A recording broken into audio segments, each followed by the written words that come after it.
Dans cette vidéo, je vais vous montrer l'une des méthodes les plus simples et efficaces pour obtenir des leads qualifiés pour votre organisme de formation.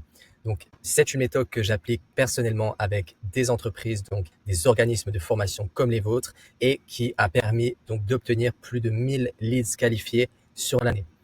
Donc, dans cette vidéo, je vais vous montrer pas à pas comment mettre en place cette stratégie, comment mettre en place cette méthode pour votre organisation et votre donc entreprise. Si vous ne me connaissez pas, je m'appelle Wilhelm Fermet, je suis consultant en web marketing depuis maintenant plusieurs années et j'accompagne donc mes clients des organismes de formation comme le vôtre, donc éligibles au CPF, à acquérir des leads qualifiés simplement et efficacement donc sur Internet. On va commencer directement avec le vif du sujet, donc l'importance de l'acquisition de leads. Alors, vous le savez très certainement déjà, un client est égal à un résultat d'un système d'acquisition bien construit. Alors, qu'est-ce que c'est qu'un système d'acquisition bien construit? C'est tout simplement un nombre de leads qui est important, donc un nombre de leads générés qui est important, et surtout la qualité des leads générés qui sont élevés. On ne va pas vouloir des clients qui nous appellent pour rechercher du travail ou pour nous démarcher. On va vraiment chercher à acquérir des leads qui soient vraiment intéressés par vos services et qui soient là pour générer du chiffre d'affaires à votre entreprise. Ensuite, donc, on va voir les spécificités des organismes de formation et notamment ceux éligibles au CPF. Alors, la première chose que l'on remarque, c'est que la concurrence est est relativement élevée. Donc, ce qu'on remarque, c'est que les CPC et les coûts par acquisition sont élevés. Donc ça, c'est quand même bien d'en prendre conscience avant de commencer la stratégie d'acquisition, tout simplement pour ne pas être surpris du coût par leads ou du coût par clic. Ensuite, ce que l'on remarque aussi, c'est que de nombreux leads abandonnent en cours de route à cause donc, de manière générale, la complexité administrative. Donc, d'où l'importance de vraiment faire en sorte de cibler des leads qualifiés qui ont déjà connaissance de la complexité administrative que cela demande et qui ne vont pas vous lâcher en plein milieu donc du processus sur le parcours. Donc, c'est vraiment important de mettre en place un système pour acquérir des leads qui sont qualifiés. Donc, la méthode que je vais vous présenter aujourd'hui, c'est la méthode Crawl, Walk et Run. Alors, qu'est-ce que cette méthode? Cette méthode donc se divise en 3 étapes bien distinctes. La première étape, donc Crawl, va vraiment nous permettre de nous focus sur le canal d'acquisition qui génère le plus de leads et surtout des leads les plus qualifiés possibles. Alors, notamment, donc, c'est la search de Google, donc des résultats de recherche, mais on approfondira cela par la suite. Ensuite, la seconde étape, donc Walk, va être tout ce qui va concerner le retargeting, donc le fait de recontacter ou de refaire de la publicité pour les personnes qui sont déjà venues sur votre site, qui ont déjà cliqué sur vos pubs, mais qui n'ont pas converti. Voilà.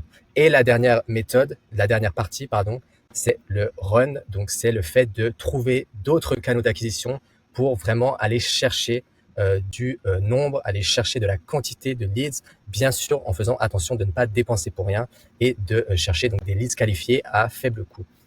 Voilà. Donc, quel est l'avantage de ces stratégies? Donc, elle permet d'éviter de brûler son budget trop tôt et elle permet surtout de construire un système d'acquisition solide avant de scaler. Ça, c'est très important. Donc, la partie numéro 1, donc le crawl, l'acquisition. Donc, comme je disais, le fait de se concentrer sur le canal d'acquisition le plus susceptible de générer des leads qualifiés et surtout au meilleur coût. Alors, on va s'attarder sur la search de Google. Donc, c'est tout simplement les réseaux de recherche, donc tout simplement une page de Google. Alors, dans un premier temps, le canal qui va nous intéresser, c'est une campagne Google Ads Search. Donc, la campagne Google Ads Search, c'est tout simplement la campagne de Google Ads qui permet d'obtenir les leads les plus qualifiés et au meilleur coût. Donc, on va rentrer des mots-clés dans cette campagne orientée vraiment business. Et donc, par exemple, si on est un organisme de formation dans les formations de langue, on pourrait ajouter formation de langue CPF ou formation anglais CPF. Ça, c'est vraiment des mots-clés qui sont très pertinents que l'on souhaiterait ajouter dans nos campagnes. Ensuite, pour la deuxième partie, on va s'attarder sur le SEO, donc le référencement naturel. Alors, j'ai pas grand-chose à dire sur le référencement naturel. C'est certainement quelque chose que vous connaissez déjà.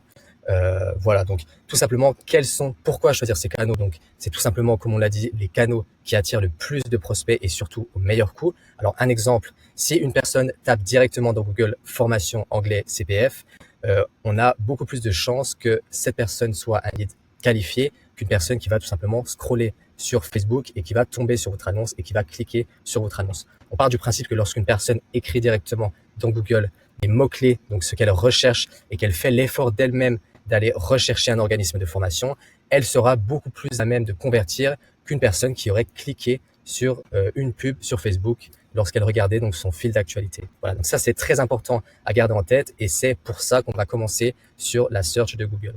Ensuite, alors pourquoi capitaliser sur du SEO? Tout simplement parce que sur le long terme, c'est important de faire en sorte de ne pas trop dépenser dans la publicité. Si un jour votre entreprise commence à être un peu dans le dur, entre guillemets, et que vous souhaitez réduire les coûts d'acquisition, que vous souhaitez réduire votre budget publicité, eh ben, c'est intéressant. Le SEO va vous permettre justement donc de couper vos frais publicitaires, mais ça va pas couper votre acquisition.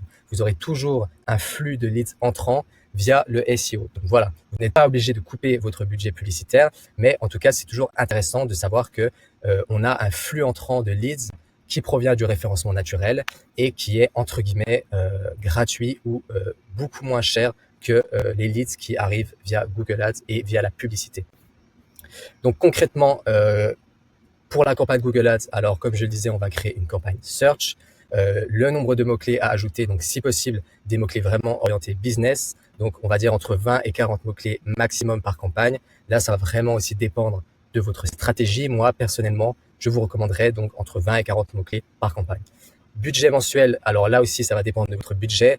Je conseillerais personnellement minimum de commencer avec 5 à 700 € par mois, tout simplement parce que si vous avez un budget inférieur, vous ne pourrez pas avoir assez de données et Google sera forcément moins précis et c'est vraiment difficile à ce niveau-là d'avoir des résultats positifs. Donc il faut quand même mettre un minimum de budget pour avoir assez de données et optimiser l'algorithme au mieux.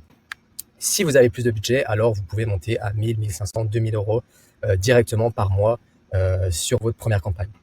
Bien sûr, ce budget sera à augmenter de manière progressive en fonction donc des résultats de la campagne.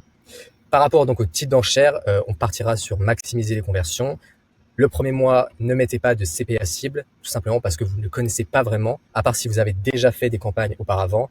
Mais on va dire qu'après 1 ou 2 mois, vous savez plus ou moins combien vous coûte un lead et combien vous êtes prêt à payer pour votre lead. Donc dans ce cas-là, on peut ajouter un CPA cible et voir si la campagne remplit bien justement donc le CPA que l'on aura ciblé. Et le suivi des conversions, donc ça c'est vraiment basique pour suivre les résultats de la campagne. Donc on va traquer tout ce qui va être clic sur les numéros de téléphone, les appels, les envois d'emails et les envois donc de formulaires de contact. Voilà. Pour la partie SEO, donc là c'est vraiment complètement différent. On partira plus sur création de 2 landing pages par mois, donc 2 pages sur votre site par mois qui vont vraiment cibler des mots-clés bien spécifiques. Donc encore une fois, des mots-clés qui vont vous générer du business, des mots-clés qu'on dit plus commerciaux. Donc qui vont tout simplement vous générer donc du business, donc du chiffre d'affaires. Par rapport au backlink, donc lancer une campagne d'acquisition de 4 à 5 backlinks par mois.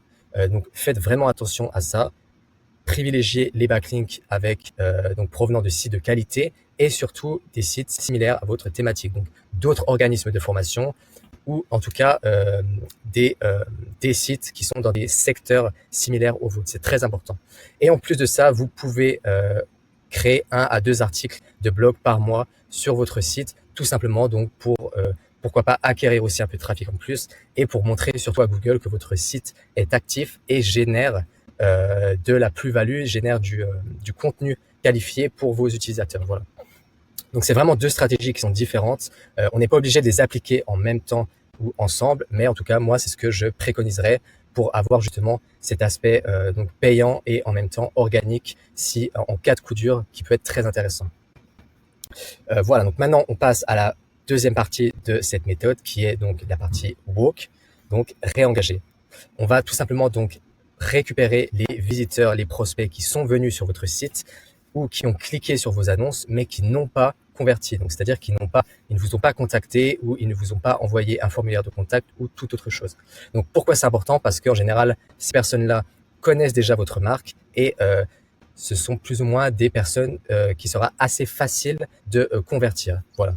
Donc les 2 canaux que l'on va utiliser pour le retargeting, ça va être dans un premier temps une autre campagne Google Ads qui sera vraiment dédiée au retargeting. Donc le principe, c'est d'afficher une nouvelle fois de la publicité uniquement aux personnes qui ont déjà vu votre pub au préalable. Alors, les avantages, ce que l'on remarque, c'est que le coût par acquisition, donc le coût par leads, est généralement très faible et le taux de conversion est aussi très fort. Donc, c'est-à-dire que pour un budget généralement pas très élevé, je conseillerais 3 à 400 euros pour un début de campagne. On remarque qu'il y a un fort taux de conversion et que le coût par acquisition est relativement faible. Deuxième canal, ce sera donc l'emailing. Donc la première chose à faire, c'est tout simplement de collecter des emails sur votre site web, donc soit via des newsletters, soit via des lead magnets, soit des formulaires de contact tout simplement. Et une fois que vous avez donc ces emails, vous allez créer une automatisation sur un site comme Brevo qui va donc créer une automatisation, une suite d'emails qui va se lancer automatiquement lorsque l'email aura rejoint donc la base de données. Donc comme ça vous permet de relancer, de faire du retargeting de manière complètement automatique et aussi de manière quasiment gratuite, tout simplement parce qu'en général, les plateformes d'emailing sont très peu chères. Voilà. Donc pareil que pour le retargeting sur Google Ads, on se rend compte que sur ce type de campagne d'email, le coût par acquisition donc est très faible et il y a quand même un bon nombre de personnes qui lisent les mails, qui vont venir convertir, qui vont revenir sur votre site et qui vont prendre contact avec vous. Donc ça, c'est vraiment une partie de la méthode à ne surtout pas manquer. Voilà. Et pour la dernière étape donc de cette méthode, la partie run, là, on va vraiment essayer de scaler et d'élargir notre acquisition. Une fois que l'acquisition sur Google Search, donc la Google Ads et le SEO a été mis en place et qui fonctionne correctement, que le retargeting a aussi été mis en place et que tout fonctionne correctement, là, on va pouvoir vraiment élargir et scaler donc notre acquisition en allant chercher de nouveaux canaux. Donc là, on a vraiment une liste assez large. Donc moi, personnellement, je conseillerais, pourquoi pas, pour rester sur du Google Ads, lancer des campagnes display. Donc si vous ne le savez pas, ce sont des campagnes qui vont plutôt afficher sur YouTube ou sur des sites partenaires à Google. Donc ça va être des assets beaucoup plus visuels, des vidéos ou des bannières animées, ce genre de choses. Donc c'est vraiment quand même bien différent des campagnes search que l'on a vues par le passé.